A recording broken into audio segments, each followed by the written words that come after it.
نبی کریم صلی اللہ علیہ وآلہ وسلم نے فرمایا، ہر نشاور چیز شراب ہے اور ہر نشاور چیز حرام ہے، اور جو مر گیا وہ شراب پیتا تھا اور اس کا عادی بھی تھا تو وہ آخرت میں اسے نہیں پائے گا، یعنی جنت کی شراب سے محروم رہے گا۔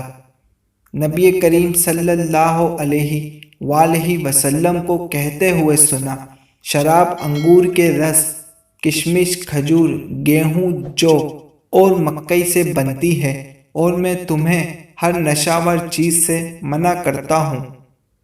نبی کریم صلی اللہ علیہ وآلہ وسلم نے فرمایا، شراب کے پینے اور پلانے والے، اس کے بیچنے اور خریدنے والے، اس کے نچوڑنے اور نچڑوانے والے یعنی بنانے والے، اسے لے جانے والے اور جس کے لیے لے جائی جائے، سب پر اللہ کی لعنت ہو۔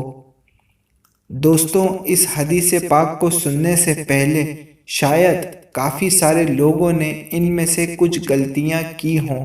اب چاہے خود شراب پی ہو یا پینے والوں کے ساتھ بیٹھے ہوں یا دوسروں کو لا کر دی ہو، کیونکہ ہمارے معاشرے میں آج کل کے نوجوان کرتے ہیں یہ کام، تو اللہ تعالیٰ سے توبہ کر لیں، خدارا ایسا کوئی بھی عمل نہیں کریں، کیونکہ اللہ تعالیٰ نے ان سب لوگوں پر لعنت فرمائی ہے۔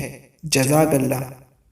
ویڈیو پسند آنے کی صورت میں اسے لائک اور شیئر ضرور کریے گا، اور جو لوگ حدیث پاک کو سننے اور سمجھنے کا ذوق اور شوق رکھتے ہیں وہ ہمارے چینل کو سبسکرائب کر لیں تاکہ مزید ایسی شارٹ ویڈیو آپ کو ملتی رہیں۔ اللہ حافظ۔